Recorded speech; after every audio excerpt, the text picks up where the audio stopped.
Hook, you ever walk into a room full of people who know what happened, but no one says a word? That's not peace. That's not maturity. That's not strength. That is silence weaponized. And when silence becomes a tool to deny your truth, you're not just being ignored. You're being gaslighted without a single word spoken. You ever feel the weight of a room go still, not because nothing was said, but because everything wasn't? That moment when you speak your truth and what meets you isn't rage, denial, or even argument. It's silence. The kind of silence that wraps around you like fog, choking you slowly, quietly. It's subtle. It's polished. It's deadly. We grow up thinking silence is mature, that it's noble restraint. But there is nothing noble about silence when it's used to disappear someone's pain. When it's used to avoid discomfort at the expense of someone else's dignity, silence isn't restraint. It's erasure. What people don't realize is that silence has the power to say everything while saying nothing.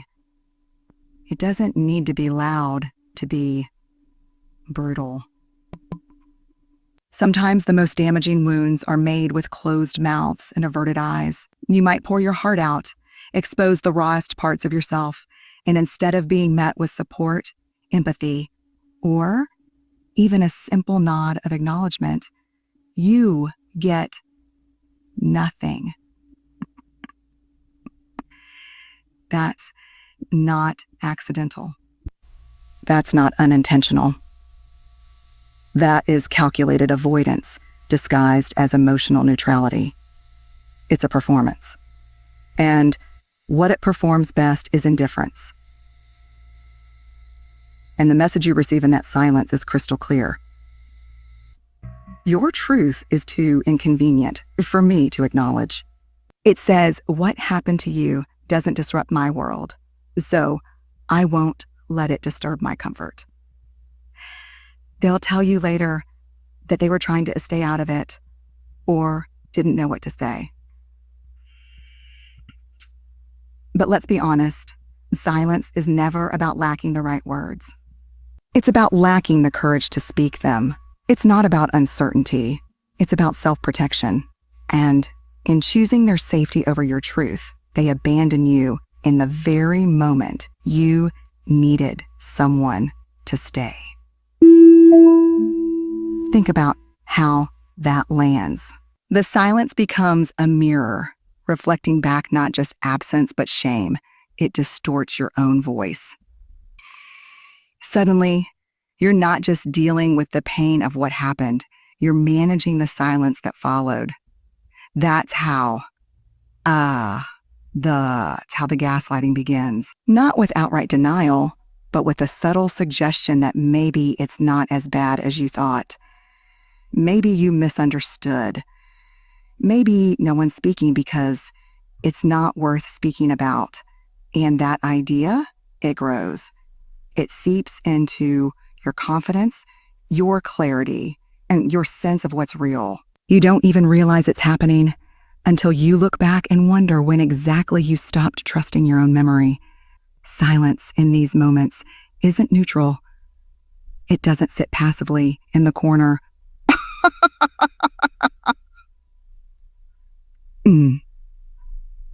It acts. It erodes the narrative in real time. In real time. And those who stay silent, they become co-authors of that narrative, whether they admit it or not. They might not have swung the hammer, but they sure as hell stood by while the wall came down. Their silence becomes part of the harm. And when you confront them, they'll tell you they didn't do anything. Exactly. That's the point. Here's the hard truth. Silence protects the status quo.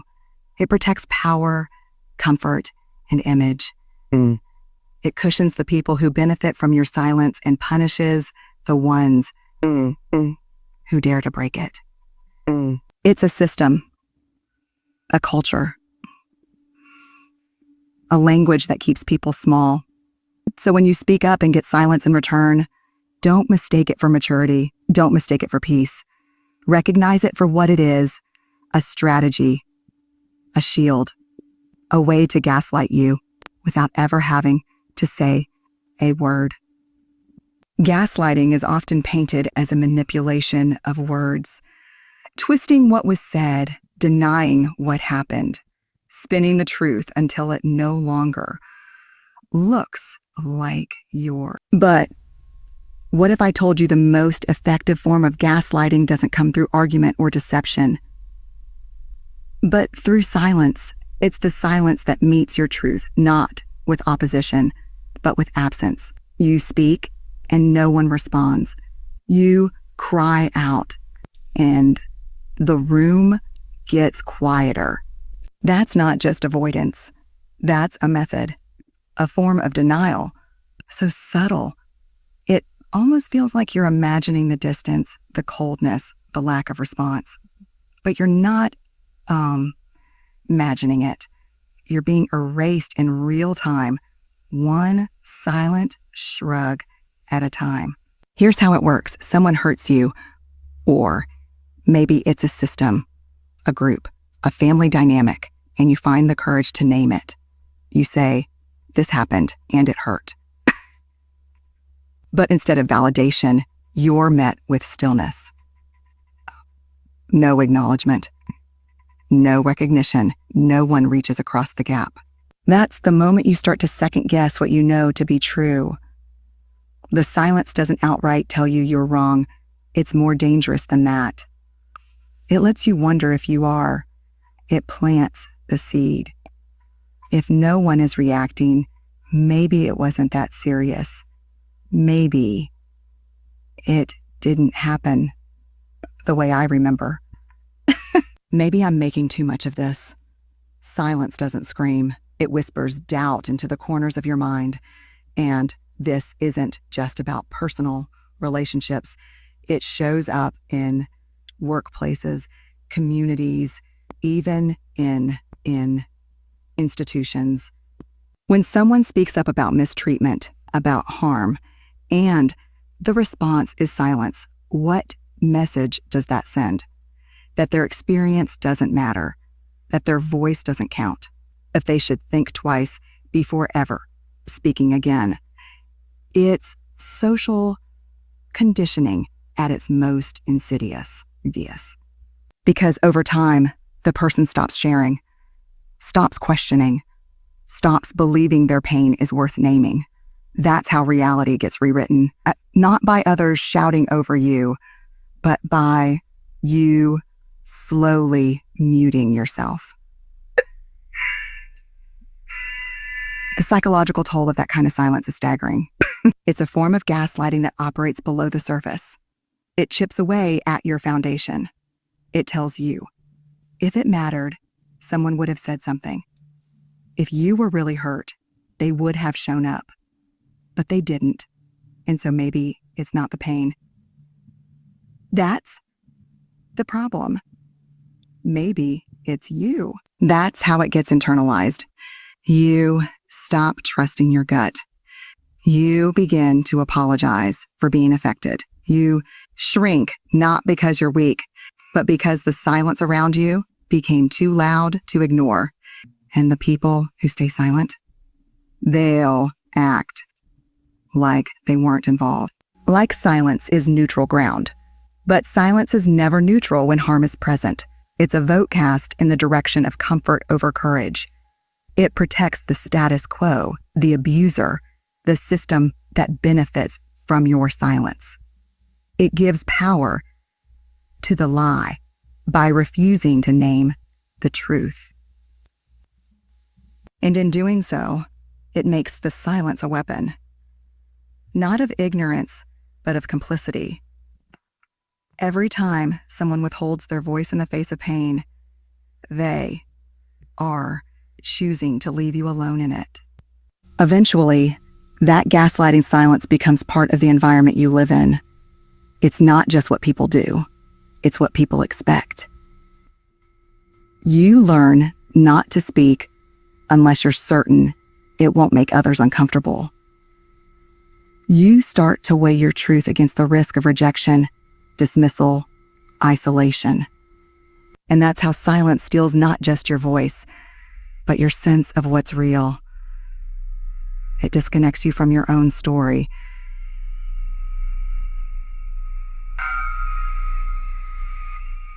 It rewrites the narrative without ever saying a word. And worst of all, it makes you believe that maybe the silence is your fault. There comes a moment after the silence, after the denial, after the internal unraveling, when something shifts. Maybe it's quiet at first, a flicker, a small refusal to keep shrinking. Or maybe it hits like a wave, a raw, undeniable urge to speak. That moment is sacred. That moment is power. Because when your voice has been buried under years of silence and gaslighting, reclaiming it isn't just expression. It's revolution. It's a declaration that you will no longer be erased. That your story, your pain, your truth matters, and that you're done waiting for permission to say it out loud. Your voice is not a luxury. It's not something you earn by proving your pain enough times. It's not something you owe to people who only want your truth when it's convenient for them. Your voice is your birthright. It is your anchor in reality, your connection to self, your weapon against erasure. And every time you use it, especially in spaces where you were once silenced, you send a message, not just to others, that you believe you, that you trust what you felt, that you are no longer waiting for someone else to validate your experience.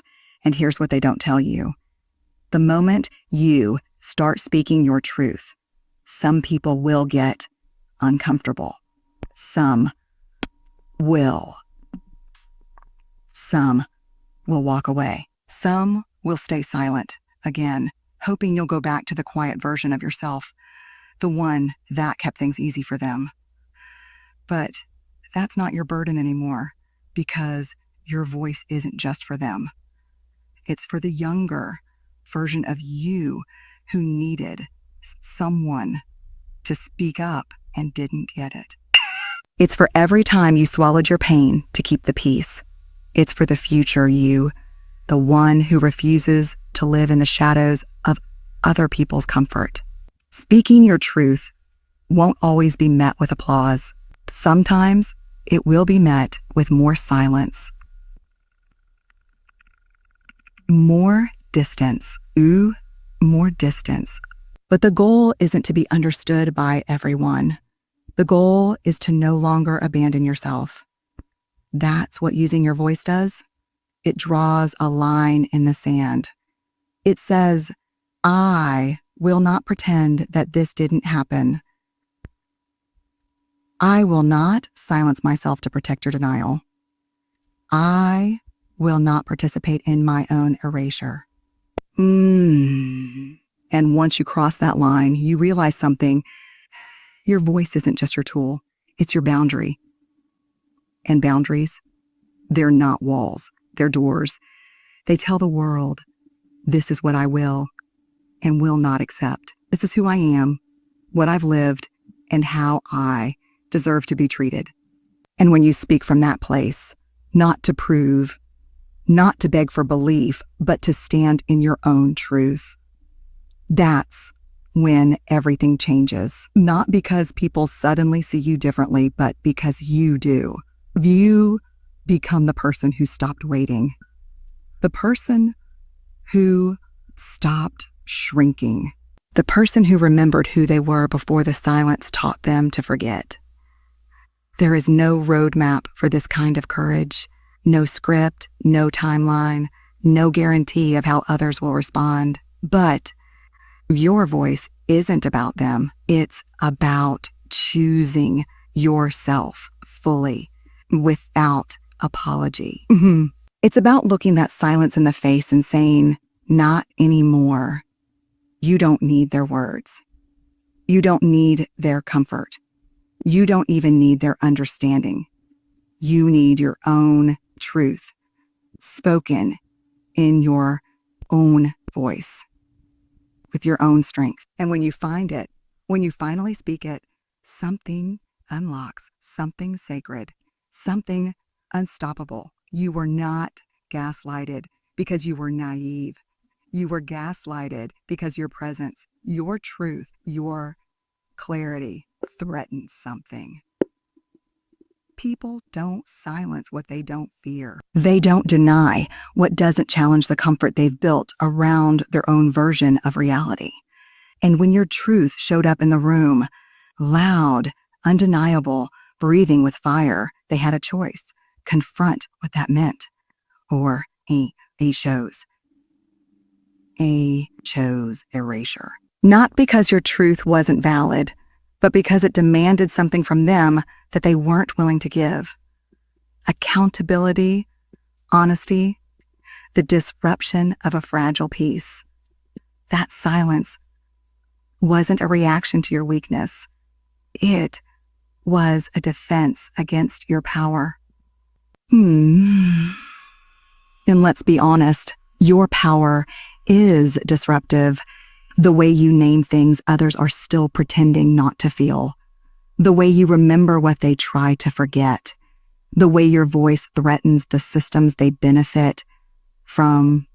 The family roles, the office dynamics, the community myths, the toxic agreements. When someone gaslights you through silence, they are not passively ignoring you, but the real kind. The peace that comes from no longer outsourcing your healing to people who broke you in the first place. You begin to reclaim your story, word by word, without needing to convince anyone else it's true.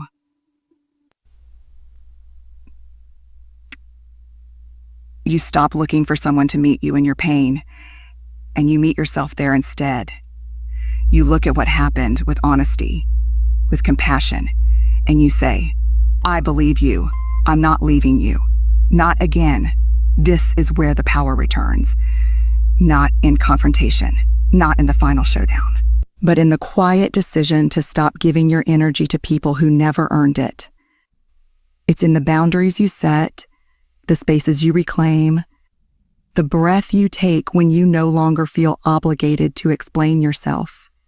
You no longer need the final word. You no longer need the tearful confession. Because what you're building now isn't about them. It's about you, your voice, your clarity, your freedom. That's what closure really is. Deciding to live like the truth matters, even if it only ever mattered to you. And in the end, that's enough. That's more than enough.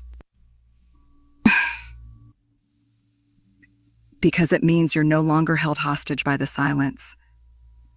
You've made peace with the reality that some people will choose their version of the story over your humanity, and you've stopped trying to change that. You've started building a life where your truth doesn't need permission, where your healing doesn't need witnesses, where your strength doesn't come from their understanding, but from your own relentless commitment to never, ever gaslight yourself again. So here you are, no longer waiting, no longer shrinking, no longer explaining yourself to people committed to misunderstanding you. You've walked through the silence, through the grief, through the unraveling, and you're still standing, stronger, clearer, louder. This is not just healing, this is reclamation. Of your boundaries, of yourself. And if no one else says it, let me be the one who does. I see you. I believe you. You are not too much. And you are not broken. You are rising. And from this moment forward, you no longer walk in rooms hoping to be heard. You walk in knowing you You walk in knowing you have the right to speak. Always.